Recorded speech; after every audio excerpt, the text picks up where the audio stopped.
Celebração do quarto mês dos calendários positivistas, Arquimedes e filiação. Cartaz do busto de Arquimedes, conforme disponível na Igreja Positivista do Brasil, no Rio de Janeiro. Calendário positivista apresentando o mês de Arquimedes, com a tabela de conversão para o calendário júlio-gregoriano. O amor por princípio e a ordem por base, o progresso por fim. Minhas amigas, meus amigos, correligionárias e correligionários, todos aqueles interessados no positivismo, na religião da humanidade, na filosofia humanista, altruísta, relativa própria ao positivismo. Sejam todos bem-vindos. Estamos mais uma vez reunidos agora para fazermos a celebração do quarto mês dos calendários positivistas. No calendário concreto, chamado calendário positivista, ou calendário histórico, nós celebraremos o mês de Arquimedes, relativo à ciência antiga. No calendário positivista abstrato, nós celebraremos a filiação, o laço fundamental da filiação. Infelizmente será uma celebração curta, porque para esses dois temas Augusto Conte não se delongou no catecismo positivista, que é a nossa fonte básica aqui para celebrações. Na política positiva, Augusto Conte delongou-se bastante, em particular sobre a ciência grega. Mas no catecismo positivista, que é o nosso livro de divulgação popular mesmo, né? Ele não se delongou. Então, vamos lá. No que se refere ao calendário positivista concreto, não é? Nós temos que o mês de Arquimedes, ele começa no calendário júlio-gregoriano em 26 de março e termina em 22 de abril. Isso para um calendário júlio-gregoriano normal, isto é, sem ser ano bissexto, né? Como comentamos, o quarto mês concreto representa a ciência antiga, não é? É o quarto mês da antiguidade. O quarto mês por quê? Porque o primeiro mês da antiguidade é o de Moisés, que é das teocracias iniciais. Depois nós temos Homero, com a poesia antiga, e Aristóteles, a filosofia antiga. Depois de Arquimedes, né, da ciência antiga, nós temos o derradeiro mês da antiguidade, que é de César, que é a civilização militar, que são as conquistas, enfim, na celebração de César nós veremos, né, são aquelas conquistas feitas por César em particular, que encerraram o grande ciclo militar conquistador da antiguidade e preparou o Ocidente para a transição das guerras de defesa e depois para a atividade pacífica. Bem, como eu observei agora há pouco, no catecismo positivista Augusto Conte detém-se pouco a respeito de Arquimedes e da ciência antiga. Mas, bem vistas as coisas, muitos, a grande maioria dos comentários feitos por Augusto Conte no catecismo positivista a respeito da filosofia antiga, portanto, comentários feitos a propósito, por exemplo, de Aristóteles, né, ou na celebração que fizemos no mês de Aristóteles, né, da filosofia antiga, muitos desses comentários sobre a filosofia antiga são, sim, também aplicáveis à ciência antiga, ao mês de Arquimedes. Então, para quem assistiu a celebração do mês de Aristóteles, eu vou repetir aqui muitas coisas. Para quem não viu, ótimo, então está vendo pela primeira vez. Vejam só, a ciência foi o terceiro e último ramo intelectual a separar-se da grande árvore teocrática. Né? Foi o terceiro ramo, né? O terceiro e último, após os dois ramos anteriores, que foram, na ordem, na sequência, em primeiro lugar, a poesia, representada por Homero, e depois a filosofia, representada por Aristóteles. É necessário nós termos clareza, né, que os gregos têm os gregos, de modo geral, né, eles têm uma elaboração ainda muito próxima da teologia. Não todos, mas muitos, né? Claro, quanto mais próximo lá da teologia, da teocracia, né, lá dos tempos homéricos até antes, né, ainda pensam muito em termos de teologia, em termos de divindades. Quanto mais distantes, né, da elaboração homérica, menos pensam em termos de divindades. Por outro lado, eles tendem sempre à positivização, né? A elaboração científica representada aqui por Arquimedes deixa isso muito claro, né? Eles eram muito emancipados. Então, eles têm um pezinho na teologia e tendem claramente para positividade. Bem, o resultado é que eles acabam tendo um caráter metafísico, uma metafísica permeia essa elaboração, né? A metafísica é aquela fase de transição, né, rumo à positividade, mas ainda com uma influência teológica, em particular o absoluto, a busca das causas, essas coisas. Vale a pena aqui, né, nós fazermos uma longa citação do Catecismo Positivista, em que Augusto Comte sumaria, né, ele resume essa transição da teocracia, da teologia, rumo à positividade no pensamento grego, não é? Vamos ler aqui o trecho, né? Nessa longa elaboração mental da Grécia, cumpre distinguir 3 fases desiguais, fielmente caracterizadas no quadro concreto, isto é, no calendário positivista concreto, né? Com os vários meses.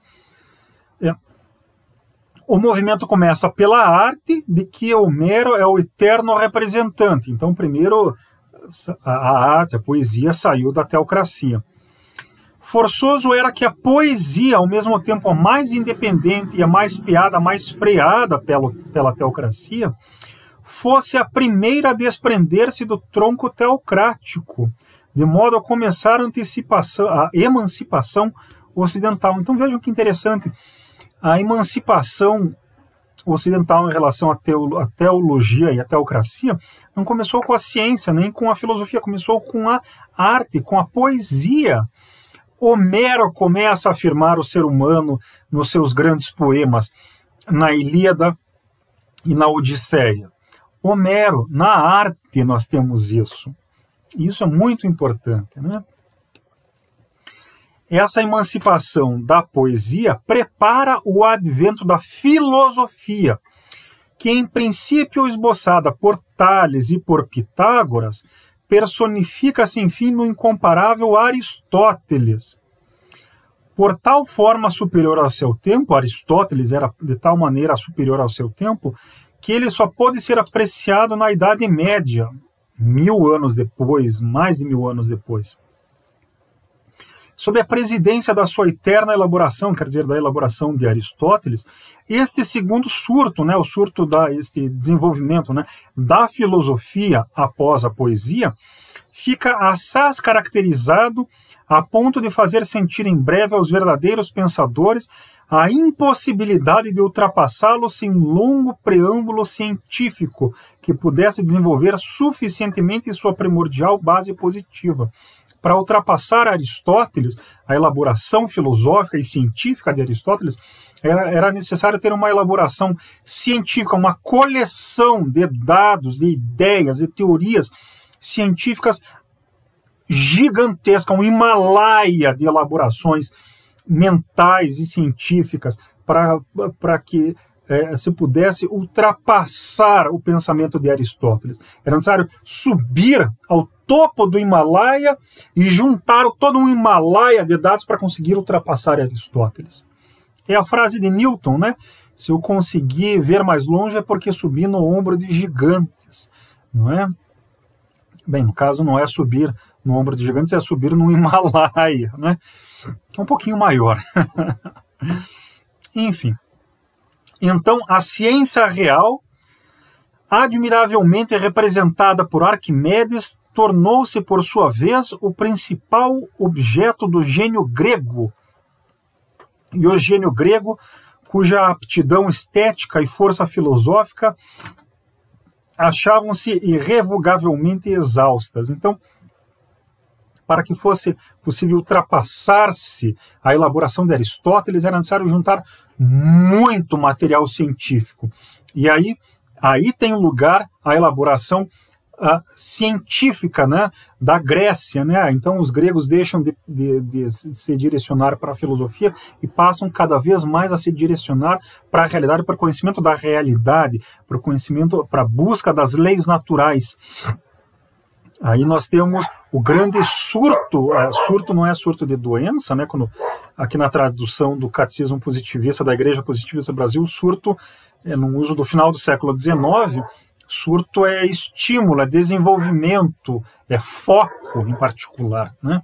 Então, esse foco, esse desenvolvimento da ciência grega teve lugar após o Píncaro, o Himalaia, que era o pensamento filosófico de Aristóteles. Vejam que interessante.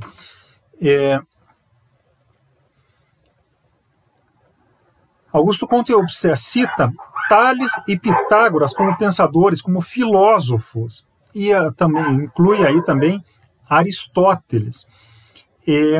Mas Tales e Pitágoras foram também pesquisadores, né?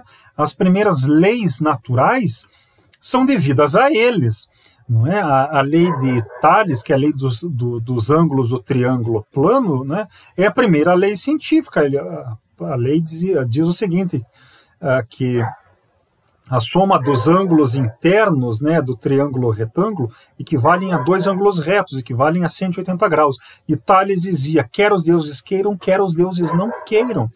Né? É uma relação regular, invariável, né? Todo triângulo, os ângulos internos do triângulo, né, todos esses ângulozinhos aqui, somados equivalem a 180 graus. E não importa a vontade divina. Se existem divindades, elas não vão poder nunca mudar essa soma. Bem, então vejam, os gregos, né, eram filósofos, mesmo os cientistas naturais, mesmo os pesquisadores, eram também filósofos. Essa preocupação com a realidade, mais ou menos, né, foi tendendo cada vez mais para a positivização. Enfim, voltando a Tales e Pitágoras e Aristóteles, né, eram filósofos, procuravam entender a realidade humana e procuravam constituir sistemas de pensamento que tornassem inteligível, compreensível a realidade cósmica, a natureza e o próprio ser humano. Por isso eram filósofos. E também desenvolviam pesquisas. Não é? Tales fez pesquisas matemáticas, Pitágoras também. Por mais que digam que as pesquisas de Pitágoras tinham origem no Egito, no Oriente, o fato é que Pitágoras integra de pleno direito a tradição de pesquisador de qualquer maneira e integra uma tradição que estava se constituindo aqui no Ocidente. Não é? Depois da grande elaboração de Aristóteles, os pensadores gregos começam cada vez mais a se concentrar nas pesquisas empíricas, na ciência, né, deixando um pouco de lado a filosofia e se concentrando cada vez mais na ciência. Então, como eu observei, né, a filosofia grega tem esse caráter de reflexão geral sobre o mundo e sobre o ser humano, procurando inserir o ser humano no sistema do mundo. Então são pesquisas cosmológicas, né, sobre o mundo e sociológicas e morais sobre o ser humano, inclusive sobre a vida, sobre a biologia. Então, ao mesmo tempo em que os filósofos refletiam sobre o mundo, eles também refletiam sobre o homem. De tal maneira que eles pensavam em termos, ao mesmo tempo, cosmológicos e em termos morais. Né? Os exemplos de Tales, ainda mais de Pitágoras, são exemplares a esse respeito. São realmente casos importantíssimos. Eles ilustram de maneira muito bem esses vieses, né, cosmológicos e morais desses pensadores.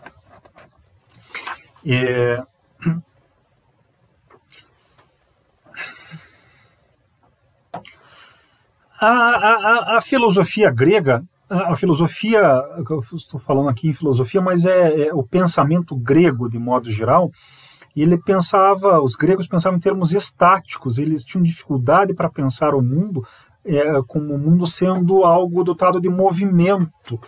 Eles pensavam que as coisas estavam paradas, que o movimento é uma ilusão, não é? Eles até percebiam que as coisas se moviam, mas o que se move está sujeito à corrupção, à degradação e assim por diante. O que é perfeito é estático, está parado. Se se move é porque vai se degradar. Porque as coisas que se movem se degradam mesmo, né? Estragam-se. Então, vejam, eles vinculavam a ideia de degradação, de podridão, de imperfeição à ideia de movimento. Então, para eles, o mundo perfeito é um mundo parado, é um mundo estático. A ideia de contemplação sugere isso também. Contemplar é ficar parado olhando. Ficar parado. Mexer-se está muito próximo da ideia de imperfeição, de degradação. Então, a ideia de dinâmica, a ideia de progresso, de melhoramento, de aperfeiçoamento, necessariamente vinculado ao movimento, ou por outra, o movimento necessariamente permitindo o desenvolvimento, o melhoramento, essa era uma concepção que os gregos não tinham. A ideia de progresso é uma ideia contemporânea. Contemporânea quer dizer moderna, né? Posterior à Idade Média, do Renascimento para frente, né? No século XIX, no século XX, no final do século XX, muitos pensadores acham bonito dizer que o progresso não existe, é uma ilusão, é uma ideologia burguesa, machista, europeia, eurocêntrica, toda essa lenga-lenga, né? Mas o fato é que há progresso e as coisas melhoram. E para melhorarem, as coisas precisam do movimento. Não é porque as coisas se movem que elas melhoram. Os nazistas, por exemplo, eram frenéticos na sua atividade, ficavam o tempo inteiro se movendo, né? Se paravam, eles passavam mal. Esse é um exemplo muito claro de movimento que piora as coisas, né? Mas, enfim, sem movimento, sem movimentação, não é possível o melhoramento, o aperfeiçoamento, o progresso. Essa ideia de progresso, de desenvolvimento, de valorização do movimento, essa é uma ideia que os gregos rejeitavam. Isso significa o quê? Significa que a filosofia e a ciência grega eram marcadas pelas concepções estáticas, as coisas paradas. Pelas coisas paradas. Não é? Então, quando fizemos a celebração de Aristóteles, observamos, Aristóteles lançou as bases das leis estáticas do entendimento, a ideia de que o que existe no nosso entendimento, na nossa cabeça, provém dos sentidos, né? Aí Leibniz depois complementaria dizendo que tudo que está aqui dentro vem dos sentidos, exceto o que está aqui dentro mesmo, né? O próprio cérebro está ali, ele tem uma dinâmica própria. Né? Aristóteles também, por exemplo, né, lançou as bases estáticas da sociologia, da moral, da biologia, mas depois os cientistas gregos também fizeram amplos estudos estáticos, não é?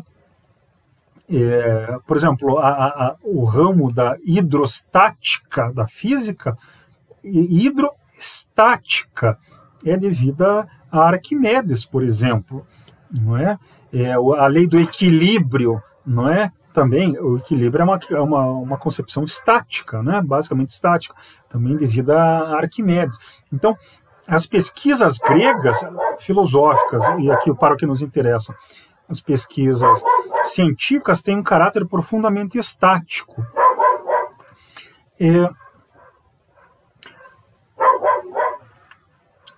Bem,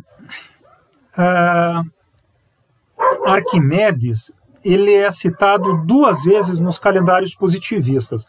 No calendário concreto, né, ele é o titular do 4º mês do calendário concreto, né, da ciência moderna, da ciência antiga. No calendário abstrato, ele está no 8º mês do calendário abstrato. O 8º mês é dedicado ao politeísmo e ele está na primeira semana do 8º mês. O 8º mês é dedicado ao politeísmo e essa primeira semana é dedicada ao politeísmo intelectual, quer dizer, à Grécia mesmo, né, aos gregos. Essa semana, em particular, celebra a Batalha de Salamina, né, em que os gregos, os atenienses, repeliram de vez o avanço da teocracia persa sobre o Ocidente, né, garantiu a liberdade do Ocidente para o Ocidente desenvolver esses materiais poéticos com Homero, filosóficos com Aristóteles e científicos com Arquimedes, não é? Essa primeira semana do 8º mês do calendário abstrato cita ali Aristóteles, mas também cita outros nomes, né? Homero, Ésquilo, Fídias, Tales, Pitágoras, Aristóteles, Hipócrates, Arquimedes, Apolônio e Hiparco. É um conjunto realmente impressionante de nomes e títulos.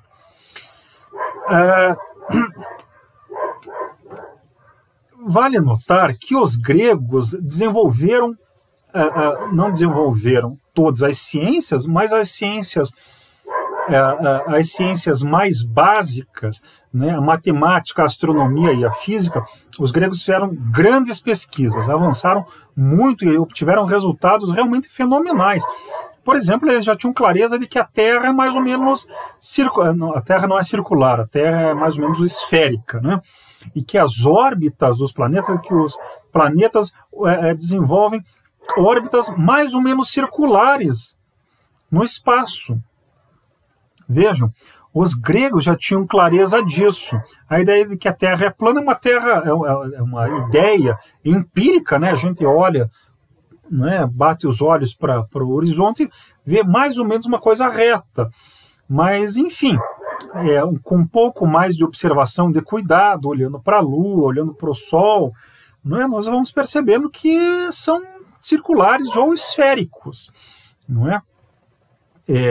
A diferença do tamanho das sombras em diferentes latitudes, né, mais ou menos próximo do Equador, o distanciamento dos barcos no horizonte, em vez de diminuir assim, diminui assim, né, são vários sinais muito importantes que vão indicando que a Terra é esférica.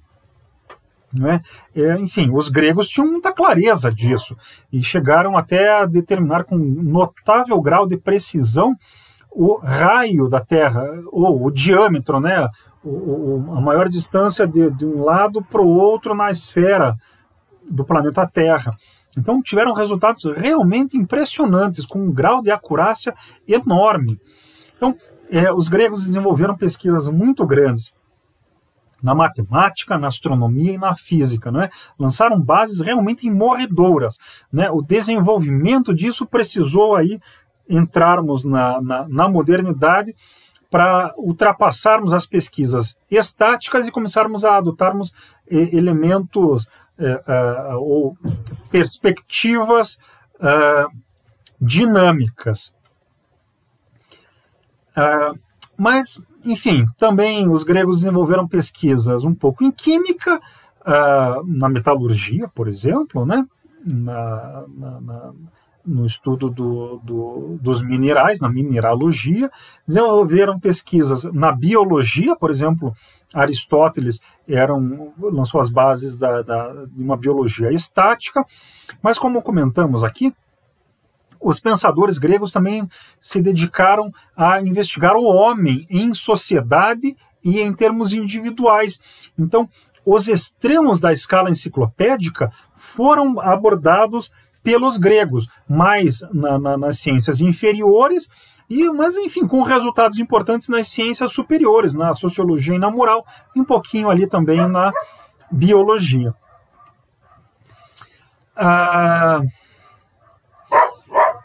Considerando isso, vejamos agora a que correspondem as semanas do mês de Arquimedes, né?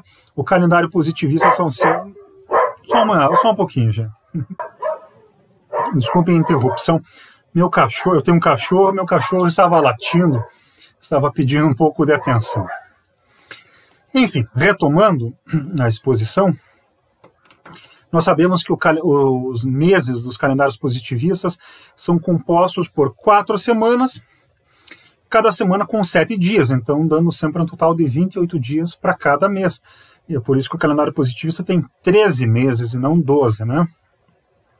Ele é um pouco mais correto do ponto de vista astronômico. Mas, enfim, o mês de Arquimedes tem 4 semanas, cada semana chefiada por um tipo. Vejamos quais são os tipos e a que corresponde cada uma dessas semanas. Enfim, o mês de Arquimedes, ele reúne o conjunto da ciência antiga, o mês de Arquimedes, né? Especialmente da matemática, da astronomia, da biologia e de alguns apontamentos históricos, é o que eu falei, né? Então, os gregos antigos desenvolveram pesquisas matemáticas, astronômicas, físicas importantes, mas lançaram bases também para pesquisas biológicas e das ciências superiores, né, da sociologia e da moral. Mas, eles desenvolveram mais nas ciências inferiores e um pouco menos lá em cima, nas ciências superiores, mas ainda assim são resultados importantes, né, que, enfim, merecem ser lembrados, rememorados e utilizados. A primeira semana é chefiada por Hipócrates, né, que reúne pesquisadores biológicos, anatomistas e médicos, incluindo aí alguns muçulmanos. Vejam só, a medicina aí é importante, porque mesmo que nós não tenhamos uma biologia científica, que é a base da medicina, é necessário nós termos observações mínimas sobre o ser humano, sobre o corpo humano, né, para podermos curar as doenças, né, saber o que origina as doenças e como curá-las. Não é? Então, tanto a parte preventiva quanto a parte curativa, né, da medicina. Enfim, o juramento de Hipócrates sempre é repetido como uma promessa moral, um dever moral que todo médico assume quando se forma, né, de Hipócrates, enfim, né, celebrado aqui no calendário positivista. A segunda semana é chefiada por Apolônio de Perga, né, que reúne os grandes matemáticos gregos. A terceira semana é chefiada por Hiparco, não é? Reúne os grandes astrônomos e os estudiosos da mecânica celeste, incluindo novamente aí alguns muçulmanos, né, em que esses estudiosos, né, transformaram aí a astronomia numa ciência efetiva e não mais numa mera coleção de cartas celestes. As cartas celestes, né, a descrição das estrelas, o desenho dos céus, né, as cartas celestes são importantes de qualquer maneira, mas eles são apenas a base, uma base muito preliminar da astronomia. A astronomia são as leis da mecânica celeste, né? Como é que funciona a sucessão das estações, dos planetas, como é que os planetas se relacionam, a Lua, o Sol e assim por diante, né? E, por fim, a quarta semana é chefiada por Plínio o Velho, que era amigo do imperador romano Trajano, né? Na verdade, era governador de uma das províncias do Império Romano. Essa semana reúne pensadores e cronistas históricos, cujos materiais foram utilizados séculos depois, por exemplo, quando a sociologia foi, enfim, criada. Então, Plínio escreve no 2º século da Era Corrente, no século II, a sociologia do século XIX, então são 17 séculos de distância, 1.700 anos, não é? Também, essa semana também apresenta pesquisadores de outras áreas, né, as mais variadas, né, a agricultura, a arquitetura, a geografia, cujas descobertas eram passíveis de serem aplicadas ao melhoramento da vida. A agricultura é um caso evidente, né? Os princípios da agricultura são importantes de serem sistematizados para que a gente melhore a produtividade do solo, evite o esgotamento do solo e assim por diante. A geografia é importante para sabermos como é que a sucessão das estações, onde há ouro, onde há ferro, onde há estanho, e assim por diante, né? E a arquitetura, enfim, é necessário termos casas que durem, né? Que não caiam, cujos tetos não desabem sobre as pessoas e as paredes também não caiam, né? Enfim, como eu comentei antes, o mês de Arquimedes ele não exige grandes comentários, não que ele não mereça uma reflexão aprofundada, mas ele está muito próximo, em termos intelectuais, no calendário positivista, ele está muito próximo do mês da filosofia antiga, do mês de Aristóteles. Então, por isso eu basicamente repeti algumas observações que eu fiz na celebração do mês de Aristóteles e fazendo alguns comentários aqui sobre a ciência antiga mesmo. Dito isso, passemos então agora para a celebração do 4º mês do calendário positivista abstrato, relativo à filiação. Bem,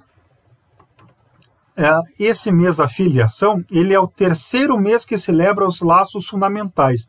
O 1º mês do ano positivista celebra a humanidade, no calendário abstrato. A humanidade. E aí nós temos, em seguida, 5 meses que celebram os laços fundamentais. Quais são esses 5 meses? O casamento, a paternidade, a filiação, que é o presente mês, a fraternidade e a domesticidade. Bem, a filiação é um laço complementar ao laço da paternidade, até da maternidade, né? Então, ele corresponde ao laço que liga no âmbito doméstico os filhos aos pais e às mães, e em que se desenvolve e se sistematiza a subordinação dos mais novos, dos mais fracos e dos inferiores aos mais antigos, aos mais fortes e aos superiores. Não é? Vejam só, a filiação, então, como eu comentei, ela é complementar à paternidade e em termos morais, não é em termos políticos. Não é sempre que Augusto Conte fala em deveres morais, ele está dizendo em deveres autoimpostos em que cada pessoa escolhe submeter-se a esses valores, a esses deveres. O próprio indivíduo assume isso. Não é a coletividade, não é que não possa haver uma coletividade de indivíduos que aceitem, que assumam esses valores, mas cada indivíduo individualmente assume esses valores e considera que esses valores são importantes. Bem, em termos morais, a relação entre paternidade e filiação é sistematizada. Aliás, tanto essas relações de âmbito doméstico, quanto as relações cívicas, públicas, entre os mais fortes e os mais fracos, não é? Essas diversas relações são reguladas em termos morais pela seguinte fórmula: dedicação dos fortes pelos fracos e veneração dos fracos para com os fortes, não é? Os fortes, os anteriores e os superiores têm que agir em benefício dos mais fracos, dos posteriores e dos inferiores. Não é? Tem que agir, tem que se dedicar, tem que viver para que as condições de vida dos outros, né, dos que estão abaixo, dos que são mais fracos, dos que são posteriores, sejam melhores. E, inversamente, os que são mais fracos, são posteriores e são inferiores, tem que venerar, tem que respeitar os que estão em cima, os que são mais fortes, superiores e que são anteriores. Então, esses têm que se dedicar para com esses, e esses têm que respeitar estes aqui. Não é? Bem, Todo mês positivista tem 4 semanas, cada semana com 7 dias, não é? Totalizando então 28 dias em cada mês do calendário positivista, dos 2 calendários, o abstrato e o concreto. Na filiação, então, nós temos 4 modalidades, cada uma delas celebrada em cada uma das semanas. Essas 4 modalidades, elas são paralelas, as modalidades da filiação são paralelas e são complementares às modalidades da paternidade, não é? Na ordem dos laços mais fortes, mais íntimos e mais completos, não é? Dos mais fortes, mais completos e mais íntimos para os mais incompletos, mais fracos e mais amplos, né? Nós temos então 4 modalidades de filiação: a natural, a artificial, a espiritual e a temporal. De novo, essas modalidades são complementares às modalidades da paternidade. Bem, a filiação natural são os laços completos, involuntários, né, quando os pais não planejam os filhos, né, involuntário nesse sentido, né, são os laços completos que ligam os pais aos filhos, não é? São os laços de origem biológica. Os laços artificiais são aqueles laços criados voluntariamente, não é quando os pais têm um filho planejado. Não, não é nesse sentido, é no sentido de que os pais adotam filhos, então é a filiação por adoção, não é? Não é porque é artificial, no sentido de que o filho foi adotado, que o vínculo entre pai e filho deixa de existir. Às vezes, como a adoção exige um esforço específico, nesse sentido, os laços entre pais e filhos adotados, bem entendido, são mais fortes que os laços entre pais e filhos biológicos, né? A filiação espiritual é aquela que se estabelece entre o mestre e o discípulo, não é? Em que o mestre fornece conselhos filosóficos, morais, intelectuais, artísticos, não é? É aquele do treinamento, não é? Em que uma pessoa mais velha, um adulto, muitas vezes, mas enfim, uma pessoa mais velha acolhe uma pessoa mais nova e lhe dá orientação sobre a vida, sobre o ofício, sobre o que fazer, sobre como agir e assim por diante. Então é a filiação espiritual. E por fim, a filiação temporal é aquela em que um mecenas financia os esforços materiais de alguém mais novo, não é? Não precisa, como é financiamento de patrocínio, né? Não precisa ser só de início de um empreendimento comercial, mas pode ser para que o patrocinado possa desenvolver as suas atividades intelectuais, filosóficas, artísticas e assim por diante, não é? Até metade do século XX, esses patrocínios temporais eram mais corriqueiros, né? No Renascimento, por exemplo, os grandes artistas eram todos patrocinados, todos eles se numa situação de filiação temporal, não é? Precisavam desse financiamento. Augusto Conte, no início da carreira, procurou um patrocínio temporal. Foi difícil, não conseguiu, somente no final da vida, né? Pelos azares da vida, mas enfim, numa situação de necessidade que acabou se transformando numa situação de virtude, né? Ele precisava do patrocínio e obteve, né? Que foi o subsídio positivista, né? Então essas seriam as 4 possibilidades das relações de filiação. Bem, apresentamos aqui, celebramos o 4º mês dos calendários positivistas, né? No calendário concreto, o mês de Arquimedes, com a ciência antiga, no calendário abstrato, com a filiação. A terceira parte de toda a celebração mensal que nós fazemos é dedicada às celebrações dos aniversários, das datas cívicas e assim por diante. Neste mês de Arquimedes, nós temos várias comemorações importantes até, né? Tanto para nós brasileiros quanto, antes de mais nada, para nós positivistas. Em primeiro lugar, Clotilde de Vaux. São os aniversários sempre de nascimento e de morte de Clotilde. Em 9 de Arquimedes e 11 de Arquimedes. Em 9 de Arquimedes ela nasceu, 11 de Arquimedes ela morreu. Então, 3 e 5 de abril. 3 e 5 de abril são o nascimento e a morte de Clotilde. É uma data importantíssima para nós. Clotilde nasceu em 1815 e morreu em 1846 com 31 anos, na flor da juventude, né? Em segundo lugar, aniversário de nascimento do professor Davi Carneiro, que foi um importante positivista paranaense, não curitibano, mas embora ele tenha vivido quase a vida inteira dele aqui em Curitiba.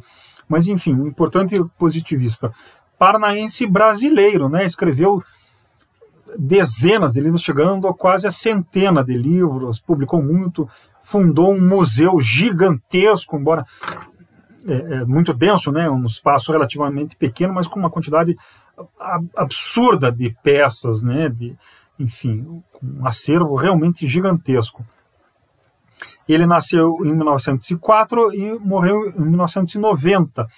O aniversário de nascimento dele é em 29 de março ou 4 de Arquimedes. Também comemorando o aniversário de nascimento, nós temos Eduardo de Sá, um importante artista positivista, especialmente escultor positivista, né? Ele nasceu em 1866 e morreu em 1940, então com 74 anos, né? Ele nasceu em 7 de Arquimedes ou 1º de abril. As peças de Eduardo de Sá, há esculturas dele muito importantes, por exemplo, na Cinelândia, lá no Rio de Janeiro, que é em frente ao Teatro Municipal, há uma estátua belíssima, gigantesca, em homenagem à República, homenageando o Marechal Deodoro da Fonseca, o Benjamin Constant, Floriano Peixoto, logo em frente a uma entrada do metrô, a saída do metrô, né? Na verdade, não é tanto em frente ao Teatro Municipal, em frente à Biblioteca Nacional. Tem a Biblioteca Nacional, aqui é a estátua, aí do outro lado, mais distante, está o Teatro Municipal, e atravessando a rua, mais distante ainda, a Assembleia Legislativa do Rio de Janeiro. Ou a Câmara Municipal. Enfim, um desses órgãos do Parlamento do Rio de Janeiro.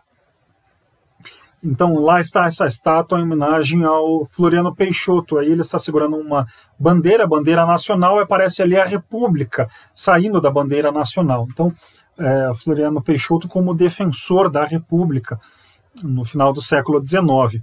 Ele também fez busto de São Paulo, né, por causa do positivismo, pintou muitos quadros, mas, enfim, como eu comentei, de modo geral, ele é mais conhecido por suas esculturas.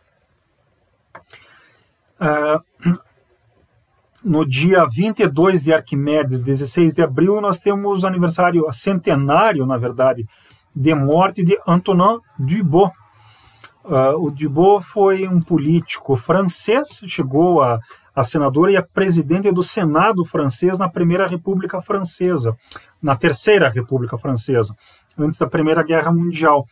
E teve uma atuação importante na França naquela época. Era positivista, membro da Sociedade Positivista e assim por diante. Além disso, no dia 19 de abril, 25 de Arquimedes, nós temos o Dia do Índio. Não é? Essa data foi estabelecida por Getúlio Vargas porque houve um congresso internacional de lideranças indígenas. Então é uma data importante, né? Celebrar o índio, né? Integra a civilização brasileira, né? Integra o Brasil, embora essa data não tenha sido escolhida por nenhuma outra efeméride, além de um congresso internacional. Mas, enfim, é uma data importante na medida em que celebra os índios, né, um membro da nossa coletividade, né? No dia 21 de abril, 27 de Arquimedes, nós temos dia de Tiradentes, né? O proto-mártir da independência brasileira. Tiradentes, cuja memória foi resgatada e afirmada pelos positivistas no Império. O Império brasileiro não gostava da memória de Tiradentes, porque, além de ser a favor da independência nacional, o que seria motivo para ser celebrado pela monarquia brasileira, mas, além disso, Tiradentes era a favor da república, né? Os inconfidentes mineiros eram republicanos, o que, enfim, os monarquistas odeiam, né? Então, fomos os positivistas, desde pelo menos 1881, que restabelecemos a memória de Tiradentes.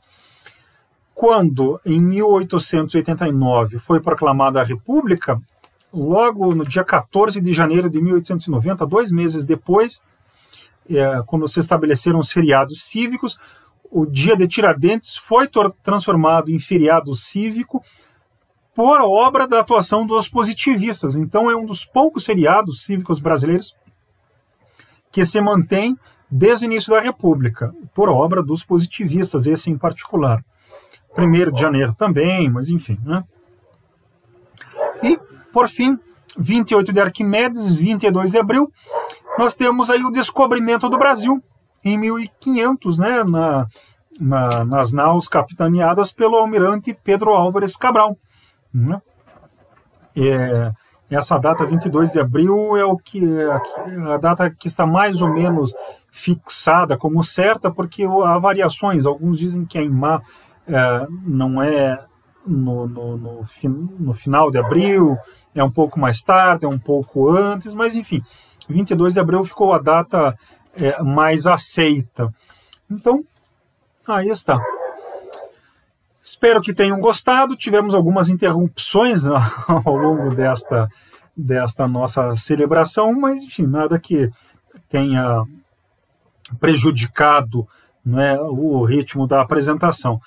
Quem gostou, por favor, apertem ali o like no vídeo, inscrevam-se no canal e divulguem, né, se julgarem adequado, correto, bom, não é, para todos, para a moralidade individual e pública, divulguem o vídeo, certo? Então, o amor por princípio e a ordem por base, o progresso por fim.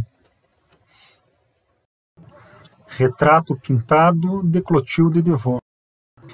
Poltrona em que Clotilde de Vaux sentava-se quando visitava Augusto Conte na casa do próprio Augusto Conte. Acima da poltrona, um retrato de Clotilde. Medalhão com os perfis de Augusto Conte e Clotilde de Vaux, elaborado pelo positivista chileno Federico Lagarrigue. Fotografia do professor Davi Carneiro na antiga Capela da Humanidade em Curitiba. Pintura de Eduardo de Sá representando-o em seu estúdio. Fotografia do positivista francês Antonin Dubos. Assinatura do positivista francês Antonin Dubos.